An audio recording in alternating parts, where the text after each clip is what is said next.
오늘의 말씀은 잠언 25장 1절부터 13절 말씀입니다. 할렐루야.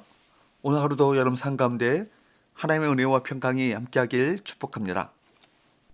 오늘 본문은 히스기야 왕의 신하들이 편집한 솔로몬의 잠언집이 시작되는 부분입니다. 25장부터 29장 말씀은 솔로몬의 두 번째 잠언집이라고 할 수 있습니다.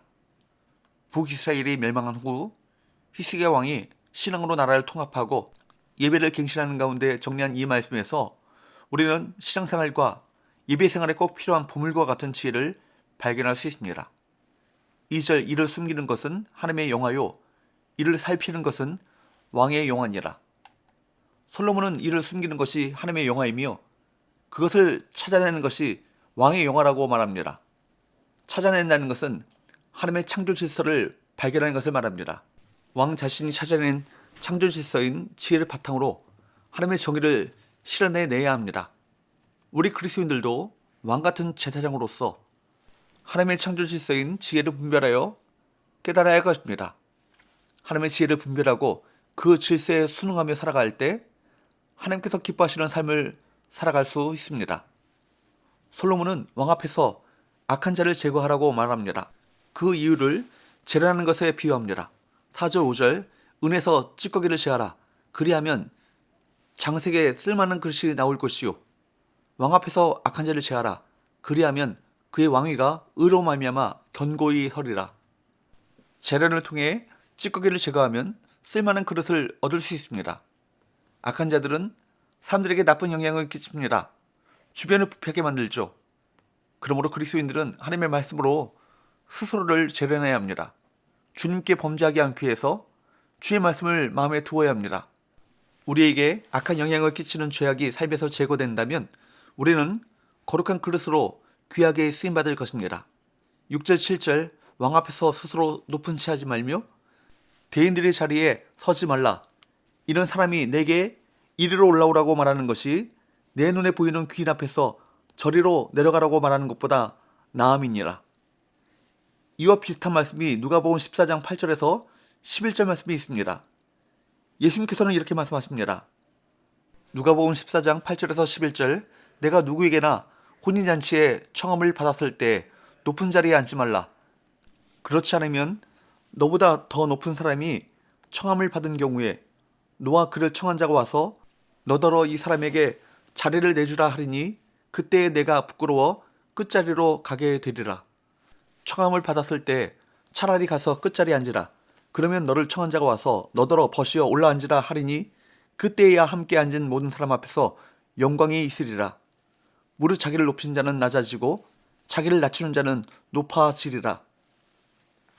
겸손하지 않고 교만하게 행하면 멸망한다는 교훈은 잠언의 중심 주제 중에 하나입니다. 우리가 하나님을 기쁘게 해드리는 사람이 되기 원한다면 겸손한 태도를 사모하고 익혀야 할 것입니다. 일반적으로 사람들은 다른 사람보다 좀 더 가지고 누리는 것이 있다고 생각하면 자랑하고 잘난 체하고 싶어 합니다. 다른 사람이 부러워하는 대상이 되고 싶은 것입니다. 하지만 우리는 자기 도취와 자기 자랑에 빠져있는 이 세대를 본받는 대신 예수님의 본을 따라야 합니다. 주님은 가장 높으신 분임에도 불구하고 제자들의 발을 씻어주셨습니다. 다른 사람을 섬기는 자리에 기꺼이 서시고 겸손의 본을 보여주셨습니다. 하나님께서는 우리가 겸손의 왕이신 예수 그리스도를 닮아가기를 원하십니다. 하나님은 겸손히 주님을 의지하는 자들의 호소를 들어주시고 자기를 낮추는 자들을 높여주십니다. 하나님의 말씀 안에서 겸손하신 예수님을 지속적으로 묵상하는 것이야말로 마음을 낮추는 최고의 비결입니다. 날마다 예수님을 묵상함으로 겸손하신 우리 주님을 닮아가시길 축복합니다. 8절 너는 서둘러 나가서 다투지 말라. 마침내 내가 이웃에게서 욕을 보게 될 때 내가 어찌할 줄을 알지 못할까 두려우니라. 분쟁이 있을 때 서두르지 말고 신중하게 생각해야 합니다. 감정적으로 섣불리 대처하면 오히려 상대방에게 망신당할 수 있습니다.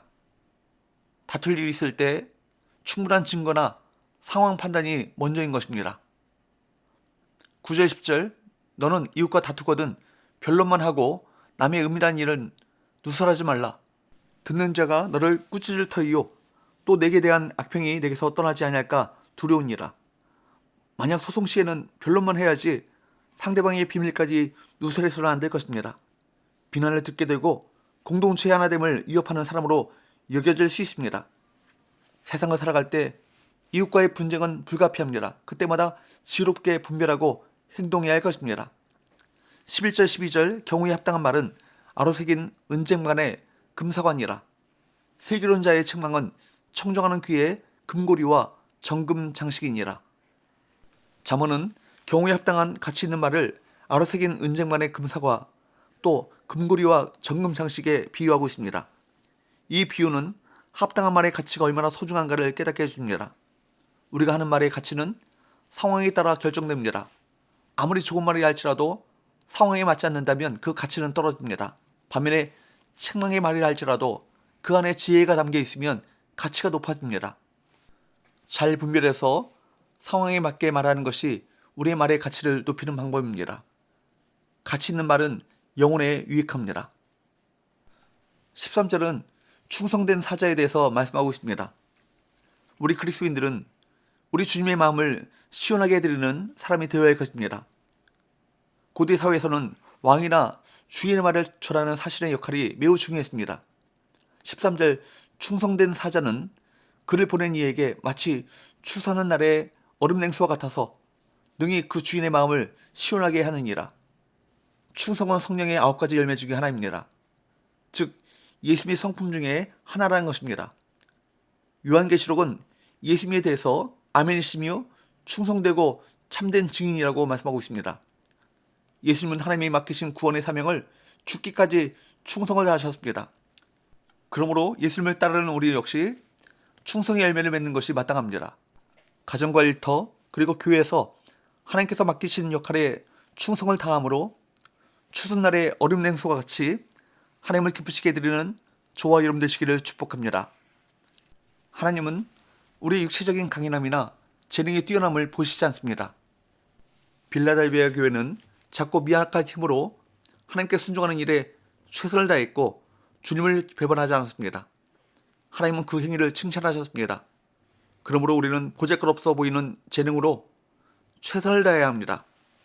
사람들 앞에 잘 보이지 않는 일을 할지라도 그 일을 우리 주님께서 지켜보고 계심을 기억하며 우리에게 맡겨진 일들 또 우리의 사명에 충성을 다해야 할 것입니다.